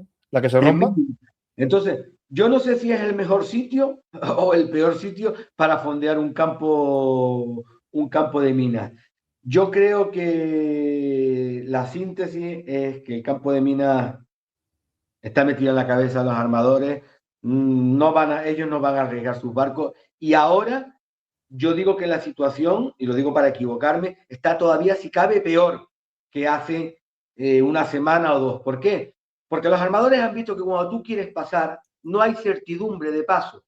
Porque una facción iraní te dispara, la US Navy pasa del tema, entonces hay una especie de vacío. Entonces, hasta que los armadores no tengan un mensaje de certidumbre y creíble, y el único que se los puede dar, desgraciadamente, es el señor este que escribe en Twitter, es el único que les puede dar un mensaje de certidumbre.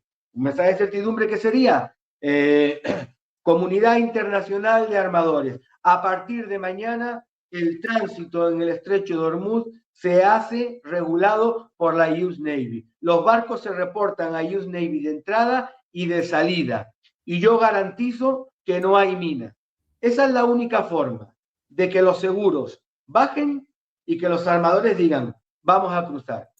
Lo que diga Irán ahora mismo es papel mojado porque nadie se fía de Irán y menos con células Y con los cambios que hay, sí, sí, sí. independientes y tal. Es decir, el día de la marmota, nadie va a cruzar. Veremos episodios ocasionales de barcos que pasan pegados a las aguas jurisdiccionales de Omán, los que están relacionados con Irán y sobre todo mucho dark fleet, mucho petrolero fantasma que no se sabe ni quién es la aseguradora, ni quién es el club de protección, ni nada, barcos que administrativamente no existen. Pero no verán ustedes a un armador griego, de un petrolero del grupo Minerva, del grupo Nisos, o el petrolero Monteudazla, del grupo español Ibazábal, jugándosela para pasar. ¿Por qué? Porque el otro día ya intentaron pasar, ayer sábado, y se tuvieron que dar la vuelta a todo. Sí, sí, hubo esa columna de barcos que iban para allá. Sí. La situación está peor que nunca.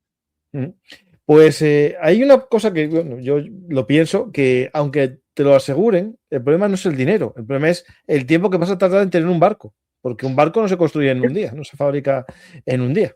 Claro, y luego, mira, yo con los cruceros me quedé pensando, el detalle está, el diablo está en el detalle. A ver, los cruceros. ¿Tú sabes lo que significa para un crucero quedarse atrapado ahí 3 meses? No, perder el viaje sería dolor. Teniendo la campaña Claro, de verano. en el hemisferio norte ya firmada con turoperadores en el Mediterráneo, en los fiordos. Tú sabes la cantidad de reclamaciones, la cadena de reclamaciones a las que se tiene que hacer frente, a la que tiene que hacer frente la compañía por incumplimiento de contratos, paquetes pagados, billetes de avión, vacaciones. O sea, casi es mejor perder el barco y que el seguro lo pague. Eso le pasó a los ingleses en el año 82, cuando requisaron el Queen Elizabeth II y el Canberra, que se lo requisaron uno a la Cunard y el otro a la península An Orient, que eran compañías fuertes, las pólizas de seguro y las indemnizaciones que el Ministerio de Defensa tuvo que pagar a estas compañías para que hicieran frente a la cadena de reclamaciones de los turoperadores fue muy, muy alta. Por no hablar del seguro que tuvieron que firmar por navegar en zona de guerra con ese barco en el Atlántico Sur, ¿no? Hicimos un programa sobre el tema de las Malvinas, acero en el Atlántico Sur. Hicimos un programa aquí, claro que sí. Si no, ¿dónde lo íbamos a hacer? Porque... En el único sitio que se habla de historia, en el canal Bellum Artis, historia militar. No, yo creo que no hay canales que le den tanta bola al mundo marítimo como le... Yo, que soy un marinero de agua dulce, que casi me mareo cuando monto un barco. O sea, entonces, esto está complicado y yo creo que, ojalá me equivoque, encantado de equivocarme, pero yo creo que van a pasar muchos días, el escenario va a estar ahí congelado y yo le tengo mucho miedo al misil antibuque. Es decir, ahora mismo un episodio de misil antibuque al costado de un barco de interés occidental nos pone la gasolina a 2 euros, pero Sí, sí. porque no pasa nadie, no pasa nadie. No, y el tema es que es fácil que cualquier fanático extremista, una facción, tenga acceso a un misil de ese tipo, tampoco sería tan extraño. A mí es algo que yo llevo esperando, me digo, misil antibuque, ¿dónde está el misil antibuque? Porque vamos, ha sido la estrella de las Tanker Wars del Golfo Pérsico. Sí, sí. Pues vamos a finalizar el programa. No puedo hacer muchas preguntas de las que hay porque tengo justo dentro de 10 minutos otro programa de historia y por lo tanto voy a hacer alguna al azar. Bueno, hay uno aquí que me dice, bueno, típico prorruso que no se dio cuenta que 5 años después sigue hablando de la gran operación especial de Putin, que no hablo mucho de Pokrovsk, ¿no? Pues de Pokrovsk hablé justo el jueves pasado y justo del mismo Pokrovsk que no lograron salir tras 6 meses Rusia de esa localidad. Pues seguimos, ni de Chasillar, que llevan 2 años combatiendo y todavía no la tienen entera. Si Irán ataca algún barco perteneciente a algún país OTAN, ¿la OTAN estaría obligada a intervenir en defensa de los barcos de los países de sus aliados o solo si son barcos militares? No, en teoría el problema es en la geografía, que no está en la zona de... A ver, ahí la pregunta es buenísima porque pone el foco sobre las banderas de conveniencia. ¿Cuál es el principal inconveniente de una bandera de conveniencia? Que pierdes eso. Que un barco que tenga bandera de Liberia tiene nacionalidad liberiano. Si el barco es secuestrado, el que tiene que liberar el barco en teoría es Liberia. Claro, no me imagino ya al ejército liberiano haciendo absolutamente nada, ¿no? Por eso, cuando se ataca a un barco de una nacionalidad, la Armada es quien tiene que defenderlo. Les voy a poner un ejemplo popular, pero tremendamente delicado. ¿Recuerdan el secuestro del Playa de Baquio, que era un atunero español, que se le ocurrió la genial idea de navegar con una icurriña y con una bandera de la Bilbao? Y el abogado de los piratas somalíes en la Audiencia Nacional le preguntó a los tripulantes del buque que miren, es cierto que usted navegaba sin bandera española. Primero, un incumplimiento. Segundo, falsedad. Tercero, se coloca usted directamente como un barco sin nacionalidad, porque tiene bandera del Athletic de Bilbao y la icurriña, pues sí, la icurriña es una bandera regional, pero no es una bandera internacional, ¿no? Entonces, ¿por qué España fue a liberar el Playa de Baquio? Porque era un bien nacional, porque era un barco que tenía bandera española. Y la Armada estaba ahí, también era la Operación Atalanta, todo el lío, y el barco se liberó. Un ataque contra un buque de bandera danesa, de un buque del grupo Maersk, por ejemplo, si ese barco se apresa, pues la Armada danesa podría hacer una operación porque es un bien danés, pero ya implicar a la OTAN en un lío porque se ataque a un barco de un armador que sea de un país de la OTAN, pero el barco está abanderado en Islas Marshall, lo típico, eso es muy difícil. No, pero aparte, Rafa, la OTAN no es, no tiene cobertura en todos los lugares del mundo, solo en la zona de influencia del Atlántico Norte. Claro. Sí, bueno, de todas formas ya la OTAN europea, como digo yo, ya le ha dicho a Trump que No, pero es que no tiene zona de influencia en el Oriente Medio. Es decir, no es Oriente Medio una zona de influencia. Alguien dirá, pero ¿por qué atacaron a Afganistán? Porque fue el ataque en Nueva York. Y en Nueva York sí está bajo la cobertura de la OTAN. ¿Qué pasa aquí? Espera. Bueno, un segundo. Que me pasa una noticia de barcos, pero a ver. Es que la villa varias veces está del barco este español. ¿Qué pasó? Ahora voy a echar un look a eso, a ver. No, es del barco de la corbeta de la Armada Española Infanta Elena. Es que vi fotos de él en tierra, pero no sé si eso es noticia. A ver. Bueno, si no lo veo mañana. Preguntan por aquí si con este escándalo o lo que está pasando puede beneficiarse Estados Unidos en las compañías de seguros marítimos frente a los británicos. A ver, el mundo marítimo sigue siendo anglosajón. La Organización Marítima Internacional tiene la sede en Londres. Lloyd's Register, que es la principal sociedad clasificadora y uno de los principales mercados donde se aseguran riesgos marítimos, tiene la sede en Londres, en Tower Street. No sé, Estados Unidos es un país que cada vez tiene menos poder marítimo, no poder naval. Es decir, la US Navy es la fuerza naval imbatible, pero Estados Unidos no es una bandera fuerte de registro de buques, lo cual no significa que de manera indirecta controle buques. Yo aquí es una cosa que voy a anunciar porque lo he pensado muchas veces. Digo, cuidado que, y si nos está viendo Donald Trump, se lo decimos por aquí, ¿no? Bueno, quién sabe. Que Marco Rubio le traduzca, ¿no? Para no decírselo en inglés.